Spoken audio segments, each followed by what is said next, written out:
Njengonina ndikhumbula ngexesha babehambile beseYerusalemu walahleka kuYesu. Uthe kulahleka kwakhe uYesu ubonakala uYosefu noMariya bemfuna. Iivesi uzayithatha 42 uthathe ku-42:52 phaya kuluka 2 ufunde futhi ngexesha xa ngapha ke ngoku ke uYesu elahlekile bathi mntanam kudala sikufuna ubukade uphi na. Uthi beningazi naba ndimele uba ndibe semsebenzini kayokuthixo. Haleluya. Ndiza kwelesine ke ngokuba yabona ixesha lam ndibone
elithi ngibaniwe ivikele kwabagoyi thathatha somusa namazwi asixhenxe athi lamilizwi lelithi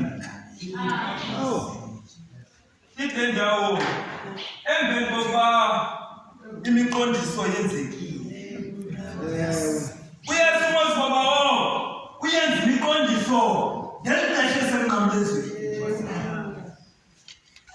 Wakithi ubonile zonke izinto uzigqibile zifezekile. Wala amazwi wathi ndinganiwe.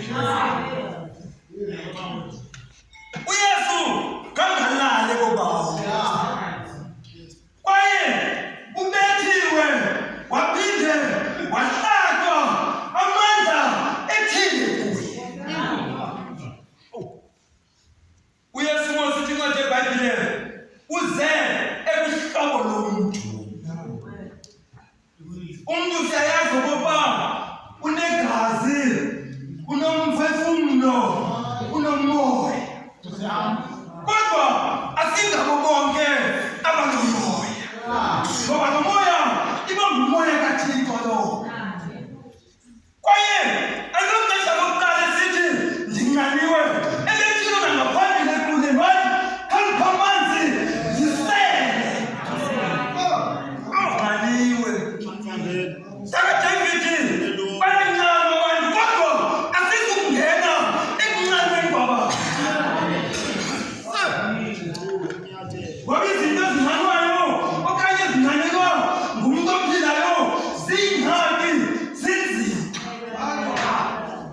Kodwa ngoku ithi incwadi yeBhayibhile funaneke sinokufunaneka. Bizeni sekufuphi indoda yokuthinga bashingi ngasayo ibuye nokuyawo. Hallelujah. Nganweni kodwa masingaxelelwa izinto zeliphakade. Ngoba into zeliphakade azizosanda. Kakushushu ngoba umntu uyadinwa. Xa ediniwe uyanqana umntu. Kodwa umntu xa ethe wanqanwa ecela amanzi khawunike le nto ayicelayo. Ngoba uthi ucela amanzi emntaneni umntu asuke angakuniki le nto uyifuna njengoba kutshiwo kuthiwa bamnika ivinika wayamkela. Wayamkela.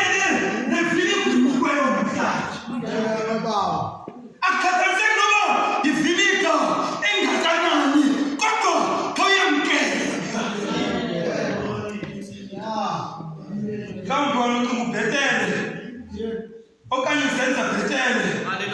Ulibele kokuba uphathe isizini. Kajonge nefinika uyinikwe. Alright, ukhona umzabano ozawuba nengqini. Ozawuthi ndinganiwe. Ngenkosi igama, amen.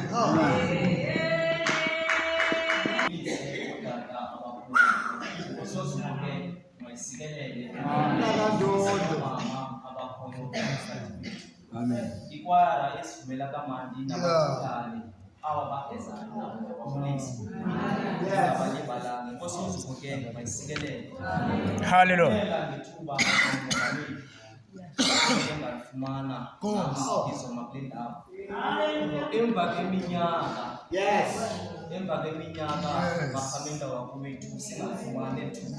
Amen. Ndingamoshanga xesha. Wow. Bawufela. Akandondo.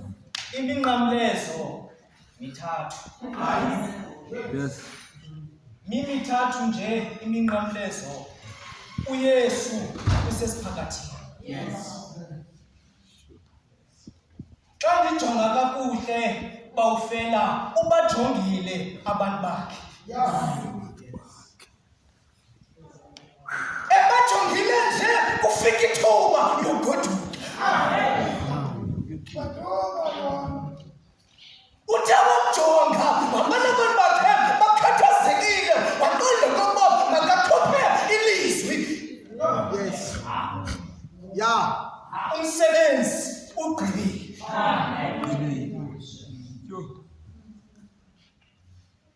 Wathi esendaweni ethile bahamile bakwethu. Aza wahlala phansi beza kuye abafundi bakhe. Ebese zawufezekisa umsebenzi ngelaxesha. Yes. Bafika abantu nengxaki zabo kuYesu. Yes. uYesu wakhetha ukuhlala phansi wamamela ingxaki zamaHamedi. Kodwa ngoku kufikele nethuba logoduka. Wathetha amazwi wabafundisa ukuphila. Umbuzo naku kufika ixesha lokuhamba basheka nantoni na.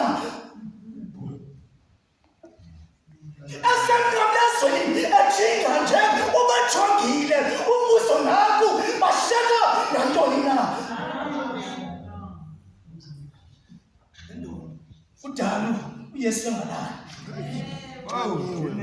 Ebethelele emnqamlezweni uphelele ngamandla emandleni. Xa kezothetha namazwi unelizwi alithethayo uyanqaba ngoba uThixo umshiyile. Yes. Yes. Uthetha namazwi ngoba uqala uthetha ilizwi elibuhlungu. Xana lo mntu ukuthubayo eshiya uthi mawuthini. Kodwa uYesu ugqibile umsebenzi.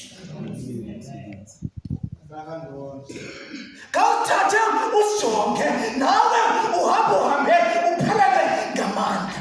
Kanti ke ngoku amandla ephela awukwazi kwenza nto. Naku ke ngoku ndifuna uba nomfanekiso.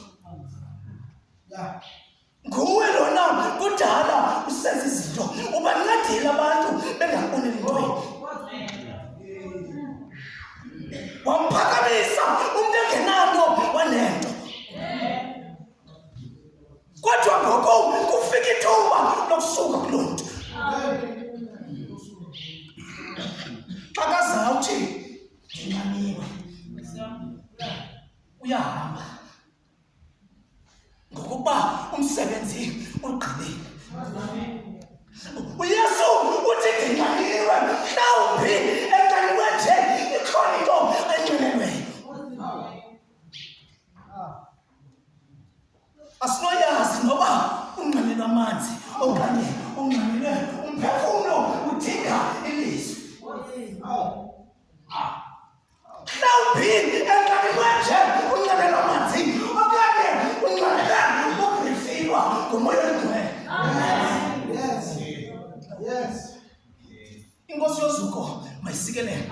Mhlawumbi asithi ndinxaniwe nje uyaziva inhliziyo igcwele amanxeba ufikelele ithuba lokuxothuka. Wathi ndinxaniwe. Wathi ndinxaniwe. Marhamento wakowethu ndinombono ke ngoku nguwe lona bawethu siyani unxaniwe bawo emva komsebenzi ongaka owenzileyo ngoku unxaniwe.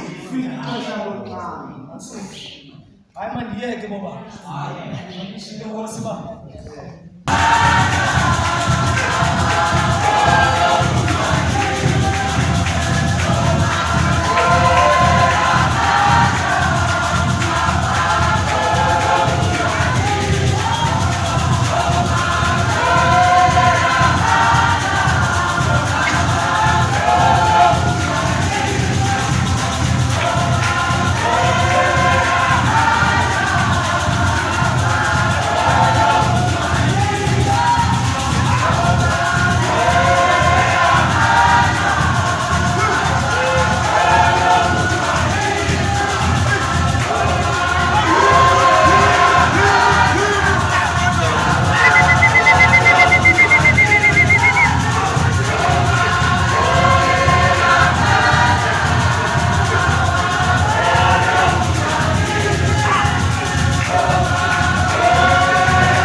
Samkhanyela siphakathi emgumbini Sata smart.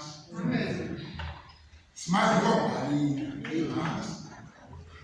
Ngiyakhetha esihamba naye ubusuku nemini.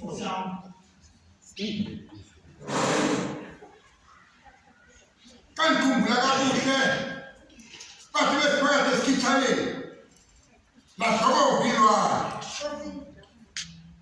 amadoda azama izinto zawo bekela uzenza kwafumaniseka into yoba ezinto zabo azikwazi kwenza nto yabaleka indoda afika athi mfundisi awukhathali na sitshabalala ninje bale khona future mayibonge inkosi kugqitshile Yes. ngenxa yento yoba izinto ezenzekileyo emveni koko ziningi zona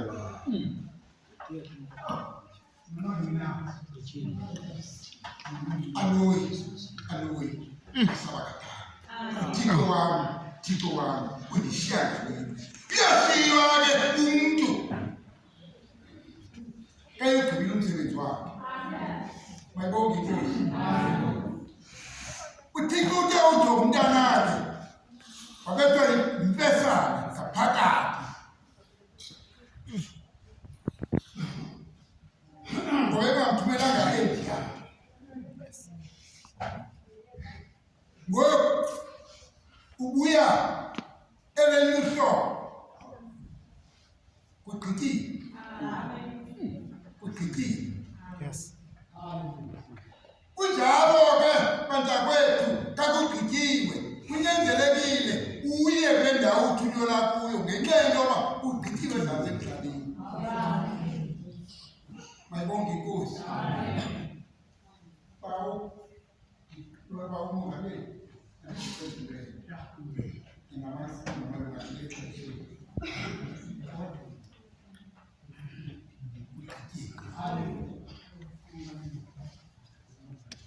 yakagqibela indoda ithathe uMoses amfaka emadini engonyama